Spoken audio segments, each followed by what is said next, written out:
नमस्कार, नीलम फॅशन क्रिएशनमध्ये तुम्हा सर्वांचं खूप खूप स्वागत आहे. तर आज आपण 36 साईज कटोरी ब्लाऊजचं पेपर कटिंग पाहूया.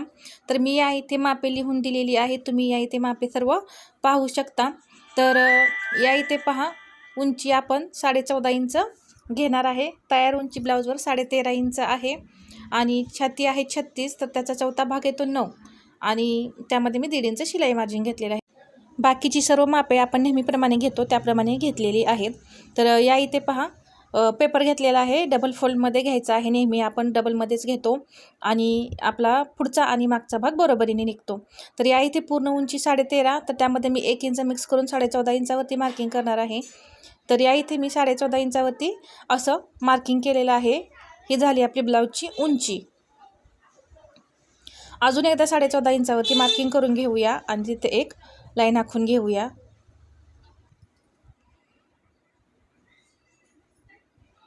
तर या इथे मी एक लाईन मारून घेतलेली आहे. आता आपण शोल्डर आणि मुंड्याचं मार्किंग करून घेऊया. तर या इथे डीप गळ्यानुसार मी शोल्डर 5.5 इंच घेतलेला आहे आणि मुंडा 6. तर पहा, मागचा गळा 10 इंच आहे, त्यामुळे मी या इथे 5.5 इंच शोल्डर घेतलेला आहे. तर तुम्हाला हेही शोल्डर जर जास्त होत असेल तर या इथे तुम्ही 5.25 इंच शोल्डर घेतलं तरी चालेल. 6 इंच मुंड्यावरती मार्किंग करून घेतलं आणि मुंड्याची एक लाईन आखून घेतली. आता पुढे तसंच आपण एक 6 इंचावरती मार्किंग करून घ्यायचं आणि इथे चेस्टची लाईन आखून घ्यायची. आता या लाईनीवरती आपण छातीचं माप टाकायचं आहे. छाती आहे 36, तर त्याचा चौथा भाग होतो 9 इंच आणि पुढे मी 1.5 इंच शिलाई मार्जिन घेतलेलं आहे. तुम्ही या इथे 2 इंच शिलाई मार्जिन घेऊ शकता. कंबर आहे 30, तर त्याचा चौथा भाग होतो 7.5, तर त्यामध्ये मी 1 इंच टक्स घेतलेला आहे. तर आणि पुढे 1.5 इंच शिलाई मार्जिन असं 10 इंचावरती मार्किंग करून घेतलेलं आहे. आता हे पॉईंट जोडून घेतले. आता लगेचच आपण मुंड्याचं मार्किंग करूया. या इथे मी 1.5 इंच खाली घेतलेलं आहे, जिथे फिटिंगचं लाईन आहे तिथे. पुढचा मुंडा 1 इंचावरती मार्किंग करून घ्यायचा, पाठीमागचा मुंडा 1.5 इंचावरती मार्किंग करून घ्यायचा आणि या इथे मुंड्याला गोल आकार असे देऊन घ्यायचे.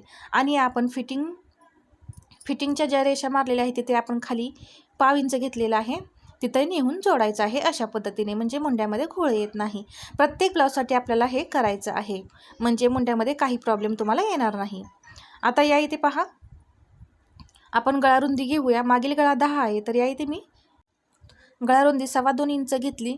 आता या इथे पुढचं आपण सर्व मार्किंग करणार आहे, त्यामुळे पहा 6 इंच गळा आहे, तर 6.5 इंचावरती मार्किंग करून घेतलं. अर्धा इंच आपण शिलाई मार्जिन घेत असतो. इथे 2.5 इंचाचं मार्किंग करून घ्यायचं आणि असा बॉक्स करून घ्यायचा आणि या इथे गळ्याचा आकार देऊन घ्यायचा आहे. क्रॉसपट्टीचं मार्किंग करूया. हुकाय पट्टीची जी बाजू असते त्या साईडला आपण 3 इंच घ्यायचं आहे आणि फिटिंगच्या साईडला आपण 2.5 इंच घ्यायचं आहे. तर अशा पद्धतीने मी दोन्हीकडे या इथे पॉईंट देऊन घेतले. आता इथं एक तिरकी लाईन आपण आखून घ्यायची आहे आणि क्रॉसपट्टीला थोडासा गोलाकार असा देऊन घ्यायचा, जास्त द्यायचा नाही. अशाने काय होतं, कटोरी छान बसते. तर या पद्धतीने आपलं क्रॉसपट्टीचंही मार्किंग झालेलं आहे. आता कटोरीचं मार्किंग करूया. ब्लाऊजवरती कटोरी आलेली 5.25 इंच, त्यामुळे मी या इथे 5.25 इंच घेत आहे. तुम्हाला जे तुमच्या ब्लाऊजवरती माप असेल ते तुम्ही या इथे घ्यायचं आहे. दोन्ही पॉईंट मी 5.25 इंचावरती देऊन घेतले आणि तिथे एक लाईन आखून घेतलेली आहे. आता या इथे पहा, गळ्याजवळ वरती 1 इंच जायचं आणि तिथे एक पॉईंट देऊन घ्यायचा आणि तिथे एक आपण तिरकी लाईन मारून घेऊया आणि इथून आपल्याला असा कटोरीला आकार देऊन घ्यायचा आहे. अशाने कटोरीचा आकारही छान येतो आणि छान कटोरी बसते. अशा पद्धतीने आपलं सर्व पार्टचं मार्किंग झालेलं आहे. तर आता हे आपण कटिंग करून घेऊया. तर मी तुम्हाला अगदी सोप्या पद्धतीने या इथे कटोरीचं ड्राफ्टिंग दाखवलेलं आहे. कुणालाही सहज समजेल असं हे आपलं कटोरी ब्लाऊजचं पेपर कटिंग आहे. तुम्ही एकदा नक्की ट्राय करा, एकदम परफेक्ट बसतं. तर या इथे दोन्ही पार्ट आपले वेगवेगळे झालेले आहेत. तर आता आपण पाठीमागच्या भागावरती गळ्याचं मार्किंग करून घेऊया. या इथे गळारुंदी आपण 2.25 इंच घेतलेली आहे, तर या इथे 2.25 इंचच गळारुंदी घ्यायची आहे. पाठीमागचा गळा 10 आहे, तर त्यामध्ये मी अर्धा इंच मिक्स केलं आणि 10.5 इंचावरती मार्किंग करून घेतलं. पुढे मी 3 इंच गळारुंदी घेतलेली आहे खालच्या साईडला आणि असा बॉक्स करून मी या इथे गळ्याला आकार देत आहे. तर आता हा गळा आपण कट करून घेऊया. या इथे तुम्ही वेगवेगळ्या प्रकारचे गळे तयार करू शकता.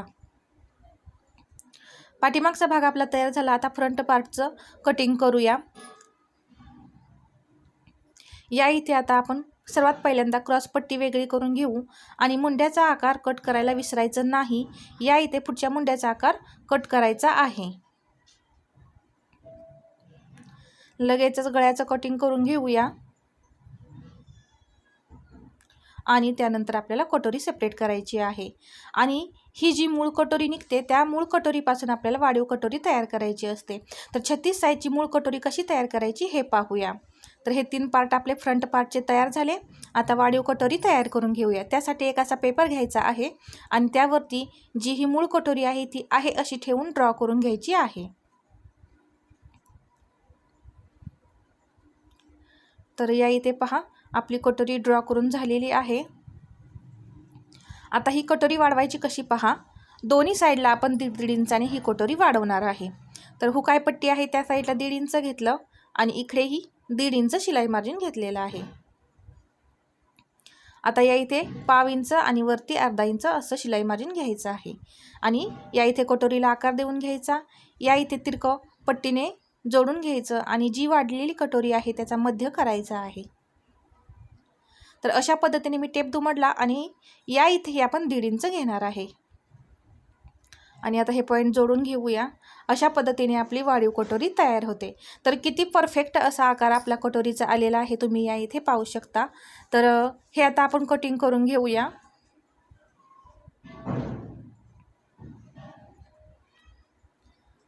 या इथे परफेक्ट कटोरी आपली तयार झालेली आहे। कटोरीचा आकारही खूप छान आलेला आहे। या पद्धतीने कटोरी वाढवायची खूप छान बसते। आता आपण बाहीचं कटिंग करून घेऊया। तर बाही उंची आपली 5 इंच आहे। तर अस्तरची बाही आहे त्यामुळे मी या इथे 1 इंच मिक्स करणार आहे। 6 इंचावरती मार्किंग करायचं आहे। पुढेही एकदा 6 इंचावरती मार्किंग करून घेऊया आणि तिथे लाईन आखून घेऊया। हे झालं उंचीचं मार्किंग।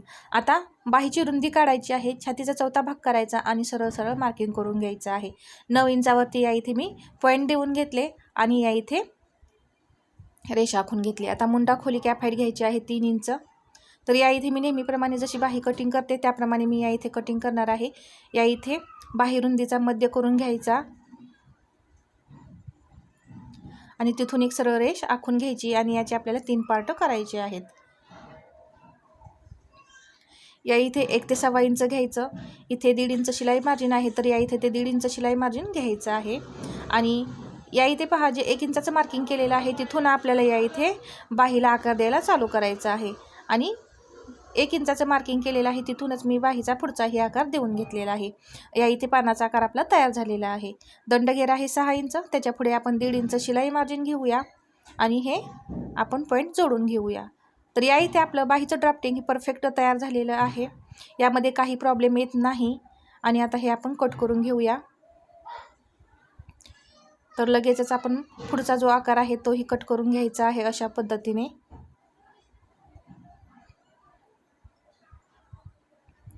तर या इथे मी तुम्हाला अगदी सोप्या पद्धतीने सर्वच पार्टचं कटिंग दाखवलेलं आहे आणि सर्वांना सहज समजेल असं सांगितलेलं आहे। तर तुम्हाला हा आजचा व्हिडिओ कसा वाटला हे कमेंट करून नक्की सांगा आणि व्हिडिओ आवडला असेल तर लाईक करा, शेअर करा आणि आपल्या चॅनलवरती नवीन असाल तर सबस्क्राईब करायला विसरू नका। धन्यवाद।